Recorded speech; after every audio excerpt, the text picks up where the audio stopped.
Hello everybody and welcome to your lesson. So this is just a little sample of a larger lesson that we offer to our clients who purchase the full package.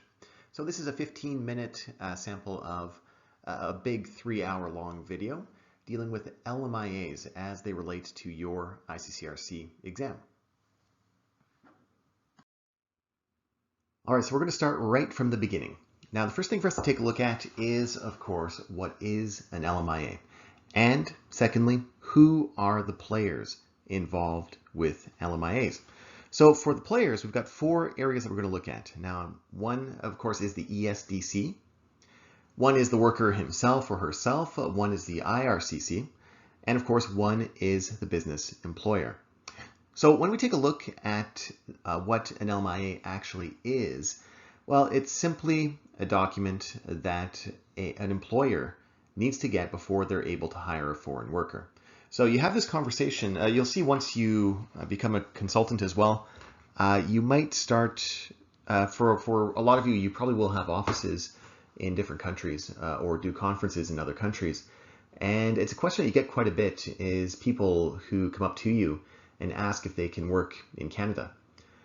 So you get a lot of professionals and that kind of thing who, for a lot of people, I think they think that coming to Canada to work is easier than immigrating. That's almost never the case, really. But explaining what an LMIA is a pretty valuable tool to help you answer those questions from people. So usually when people ask if they can work in Canada or just get a job in Canada, you might consider saying that, yeah, it is possible. It's pretty difficult to do, though, because as much as companies would love to hire foreign workers, getting an LMIA is a little bit complex. So for people, you don't want people to kind of waste a year of applying to all these companies when the companies can't hire a foreign worker at that point. So it's always a good piece of knowledge to have at your fingertips to make sure you can explain to people the reality, really, of choosing to immigrate versus choosing to work in Canada. And of course, the solution is if the person can immigrate, well, that's the best idea, right? Because then the person can work anywhere that they want, really. All right, so let's continue on here in talking about LMIAs. So in order to hire a foreign worker, a company would need an LMIA. Now, this is just a blanket statement. We're going to see there are exemptions, of course. There are other areas when a company does not need an LMIA. But generally speaking, to hire a temporary foreign worker, well, an LMIA is needed. Okay, so we have positive LMIAs and negative LMIAs. You might see the term neutral LMIAs as well. So positive and neutral, for the sake of this video, we'll put them together and just call it positive LMIA. So in terms of what the business employer needs to do, really, and the relationship of the business employer to the ESDC, or Service Canada, as you may know it, well, they need to show that there is a need for a foreign worker. So there aren't Canadians who are able to do the job or available to do the job. All right, now we have, of course, if the employer winds up needing an LMIA because they want to hire a temporary foreign worker, the employer himself needs to apply for one. So it seems like a simple sentence, but really the reason we're talking about this is because we'll see some examples of questions in a little bit that will discuss, of course, who does what, basically, with an LMIA. And it's important to know that it's not the temporary foreign worker himself or herself who applies for an LMIA, it's the company that does. Okay, so we're going to see the procedures in the next slide, actually, but once a company or an employer receives the LMIA, well, then one of the next steps is for the worker to apply for that work permit. And generally speaking, well, for the the temporary foreign worker to receive that work permit, when we're talking about LMIAs, there's about 4 things that need to be proven in that application for a work permit. So the job offer, a contract, the LMIA is basically it. But we're going to dig into this a little bit more as we keep going.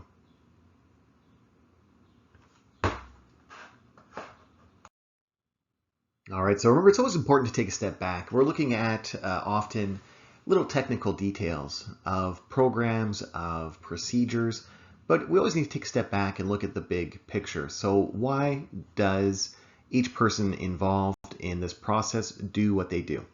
Well, it all goes back to this, really. It all goes back to Article 4 through 6. So we have different players in all of these different programs. So we saw the 4 groups that we're looking at quite a bit today. But even beyond these people or above these people, there are these other people, and it's the ministers, really. So we have the Minister of Immigration, Refugee, Citizenship, and what does this person do and how does it relate to LMIAs? Well, the administration of the Act and programs is really what is this person's responsibility. So this is done, of course, through the IRCC officers. Now we have the Minister of Public Safety and Emergency Preparedness, so often you'll see this referred to as the PSEP, examinations. So when a worker arrives at a port of entry, well, those officers certainly have the power to, again, examine whether or not the person meets those requirements of the work permit, and of course whether or not the person would simply be admissible to Canada or able to enter Canada based on, of course, what happens with the application, with the kind of the criteria that the person has or doesn't have. Now, the big one that we're looking at here, and this is an interesting topic because we don't really see the Minister of Employment and Social Development too often in immigration, with the exception of LMIAs, as we're discussing today. So this is done, and what they do, of course, is work with LMIAs. So they issue the LMIAs, they continue with the on-site inspections, which is something really important that we're going to discuss today. And they work on behalf of the IRCC with, of course, those on-site inspections, making sure that the employers are compliant with the LMIA, with the work permit. Now, this is done through the ESDC. We'll refer to this as the ESDC for this lesson here. You might see this referred to as Service Canada sometimes as well.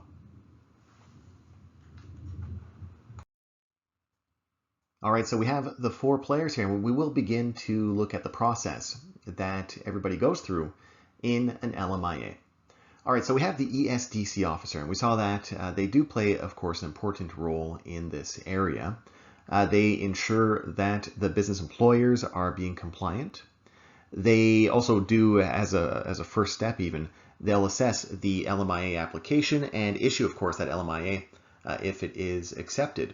Now, once that LMIA is accepted, there are, of course, those on-site inspections that they do. Okay, so in terms of the business employer, well, they have a lot of work to do, right? So if a business employer can prove, of course, that they can't hire a Canadian or permanent resident in Canada to do a certain job, well, then they have a couple of options to find a foreign worker to do that job. So there's a difference between the temporary foreign worker program and, of course, the international mobility program. Now, we're going to discuss this in another lesson, but for the sake of LMIAs, the big difference really is that no LMIA is needed for the IMP. Now, a person still needs a work permit, of course, but with a temporary foreign worker program, so if the employer wants to hire a temporary foreign worker, well, in that case, the LMIA is needed. Now, there is a really great little tool that's there for business employers as well when they're looking for information about LMIAs, and that is simply that there's a section called the International Mobility Workers Unit. So if an employer wants to find out some more information or has a question about LMIAs, some employers will do the process themselves. Other employers will hire RCICs to do this type of work. And even for you as RCICs, it's a good resource to have, to be able to contact the International Mobility Workers Unit in case you have questions or need some help with something. So the reason I have it over here is just in case you see this anywhere in the context of your exam or you're a little bit confused with it. Okay, so the business employer needs an employee.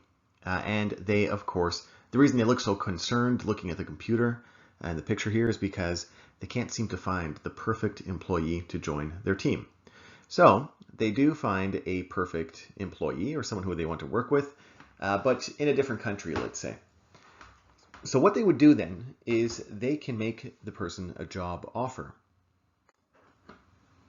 Now, there are certain requirements within that job offer that we'll discuss later, but to keep things simple at the beginning here, Well, let's say that the job offer is accepted by the temporary foreign, or the future temporary foreign worker, I guess we could say.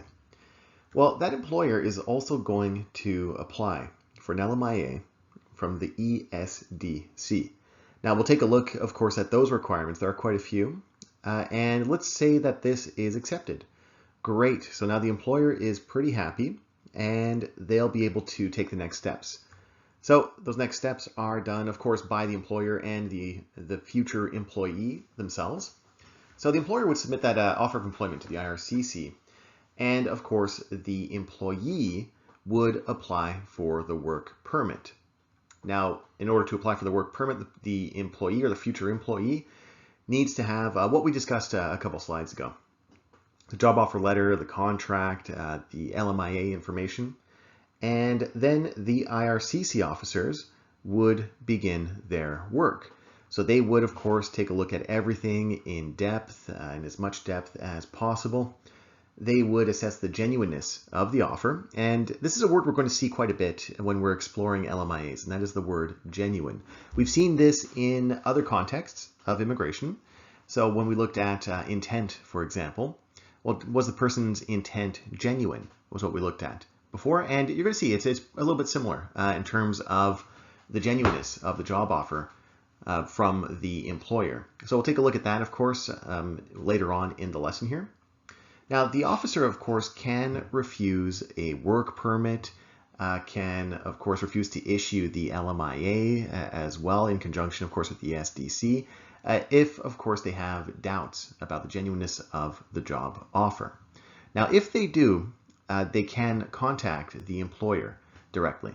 So they wouldn't contact the foreign national regarding the job offer. They would contact, though, the employer.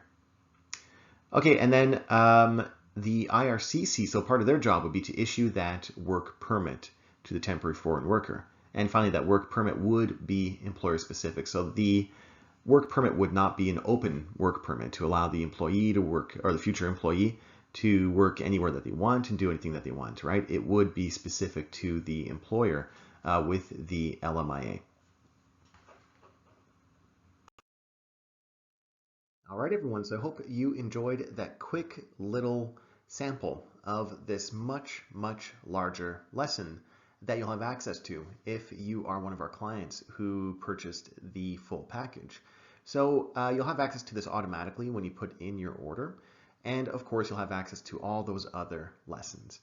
And of course, everything that we offer, really. So all of the simulations, all of the seminar, the 2-day seminar, the individual feedback, the IELTS training as well. So if you are someone who's getting ready for the exam, well, you might consider that full package as a worthwhile investment. All right, everyone, have a good day. Keep up the good work with your studies.